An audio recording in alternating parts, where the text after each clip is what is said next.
तो दोस्तों, पहले भाग में हमने स्वामी विवेकानंद के द्वारा संबोधित युवाओं से इस संबोधन के प्रमुख बिंदुओं का विवेचन कर रहे थे और उसमें हमने देखा था क्रमांक 6, क्रमांक 5, त्याग और सेवा ही हमारा आदर्श है।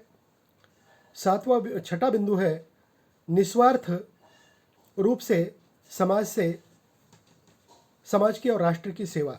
निस्वार्थ रूप से समाज और राष्ट्र की सेवा, ये बहुत महत्वपूर्ण है। किसी प्रकार का स्वार्थ नहीं होना चाहिए। निस्वार्थ रूप से समाज और राष्ट्र की सेवा हमने करनी चाहिए, तभी राष्ट्र का निर्माण होगा। 7वां मुद्दा वो हमारे सामने रखते हैं, गरीबों और पददलितों की सच्ची सेवा करना। ये बहुत महत्वपूर्ण मुद्दा है। यह बिंदु है कि स्वामी विवेकानंद कहते हैं कि ये जो राष्ट्र है, राष्ट्र का निर्माण, नवनिर्माण तभी होगा जब तक यहाँ के वंचित, उपेक्षित, दलित, शोषित, आदिवासी, स्त्रियाँ, इनके उत्थान के लिए युवा अगर पहल करता है तो निश्चित रूप से राष्ट्र का नवनिर्माण संभव हो सकता है।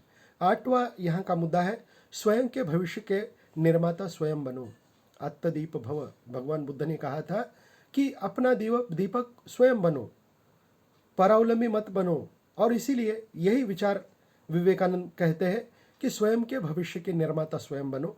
कोई दूसरा आकर तुम्हारे भविष्य का निर्माता नहीं बन सकता। स्वयं को ही आपको पहल करनी पड़ेगी, लक्ष्य निर्धारित करना पड़ेगा और उसके आधार पर चलना होगा। और उसको आपको आपके भविष्य के आप ही सृजनकार हो, रचनाकार हो और अपने आप को भरोसा करते हुए अपने भविष्य का निर्माण करना चाहिए। अगला मुद्दा है सामाजिक उत्थान के लिए युवाओं का संगठन। सामाजिक उत्थान के लिए, सामाजिक प्रगति के लिए, ये बहुत महत्वपूर्ण मुद्दा इस संबोधन में वे हमारे सामने लाते हैं और एक विचार रखते हैं कि उठो जागो, राष्ट्र जागृति का अभियान चलाओ। हम देखते हैं कि युवा अलग अलग प्रकार के बातों में निद्रिस्त है। ये नींद केवल शारीरिक नींद नहीं है, ये बौद्धिक है, मानसिक है, अंधविश्वास की है, अज्ञान की है, अहंकार की है। ये सारी निद्रा से जितनी जल्दी हो सके युवाओं को अब उठना चाहिए और इसलिए वे उनको कहते हैं कि उठो जागो और राष्ट्र जागृति का अभियान चलाओ।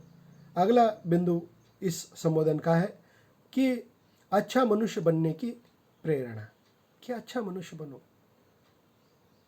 अब अच्छा और बुरा क्या है? तो बुराई आप सब जानते हैं, काम, क्रोध, लोभ, मद, मोह, मत्सर, चोरी, ईर्ष्या, झूठ बोलना, ये सारी बुरी आदतों से और खास करके व्यसनों से दूर रहने की बात विवेकानंद जी कहते हैं और इसीलिए अच्छा व्यक्ति, अच्छा मनुष्य बनने की प्रेरणा वे इस संबोधन के माध्यम से युवाओं को देते हैं। सर्वधर्म समभाव तथा आदर का भाव, ये अत्यंत महत्वपूर्ण बिंदु यहाँ पर विवेकानंद जी कहते हैं कि भारत अनेक प्रकार के धर्मों का देश माना जाता है और यहाँ पर अनेक प्रकार के धर्म के अवलंबी लोग रहते हैं। तो विवेकानंद जी कहते हैं कि हमने किसी एक धर्म के बारे में नहीं सोचना है। हम चाहे किसी भी धर्म के हो, हमें अपने धर्म के बारे में तो आस्था होनी ही चाहिए, लेकिन दूसरे धर्म के प्रति नफरत का भाव नहीं होना चाहिए। और इसीलिए सारे धर्मों के बारे में वह कहते हैं कि मैं मस्जिद में जाता हूँ, मैं गुरुद्वारे में जाता हूँ, मैं बौद्ध विहार में जाता हूँ और सारी जो बातें हैं, जहाँ से जो अच्छी चीज़ है वह मैं वहाँ से लेता हूँ। और इसलिए युवाओं ने किसी एक धर्म के अहंकार में नहीं रहना चाहिए और उन्होंने सभी धर्मों को आदर के साथ, सम आदर के साथ देखना चाहिए। ये प्रेरणा वो देते हैं। अगला मुद्दा है स्वयं पर विश्वास रखना नास्तिकता है।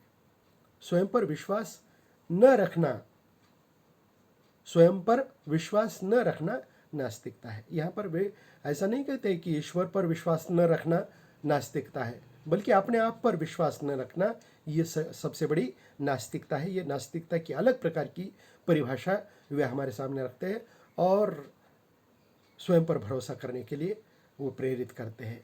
अगला मुद्दा है शारीरिक तथा मानसिक रूप से मजबूत बनो। शारीरिक रूप से और मानसिक रूप से, तभी जाकर राष्ट्र का निर्माण होगा, स्वयं का निर्माण होगा, व्यक्तित्व का निर्माण होगा। अगला मुद्दा है विचारवान बनकर आगे बढ़ो। ऐसे ही किसी का अनुसरण करके कोई ये चीज़ कर रहा है उसकी देखा देखी में करो, ऐसी बात नहीं है। तो स्वयं ने विचार करना चाहिए और स्वयं विचार करके आगे बढ़ना चाहिए। अगला मुद्दा है जीवन चरित्र मनुष्य निर्माण में सहायक शिक्षा ही सच्ची शिक्षा है। जो शिक्षा जीवन का निर्माण करती है, जो शिक्षा चरित्र का निर्माण करती है, जो मानवता का निर्माण करती है, वही शिक्षा सच्ची शिक्षा है। अगला मुद्दा है समझौता करने से ही संगठन मजबूत होता है। संगठन कब मजबूत होता है? समझौता करने से। कि हमारे संगठन में कोई व्यक्ति कोई अच्छी बात करता है तो ये हमने अहंकार त्यागना चाहिए और उसकी अच्छी बात को स्वीकारना चाहिए, तभी हमारा संगठन मजबूत हो सकता है। इस प्रकार की एक महत्वपूर्ण बात वे संगठन के बारे में हमारे सामने रखते हैं। अगला मुद्दा है ईर्ष्या त्याग कर ही सफलता मिलेगी। ईर्ष्या और दलबंदी, गुट नहीं बनाने हैं जाति के आधार पर, धर्म के आधार पर, पैसे के आधार पर। ये इस प्रकार के अगर हम गुट बनाते हैं तो सफलता नहीं मिलेगी। सफलता प्राप्त करने के लिए ये सारे जो दोष है वो त्यागने होंगे और तभी जाकर आपको सफलता मिलेगी। इस प्रकार का एक अत्यंत महत्वपूर्ण संदेश स्वामी विवेकानंद इस संबोधन के माध्यम से देते हैं। ठीक है, धन्यवाद।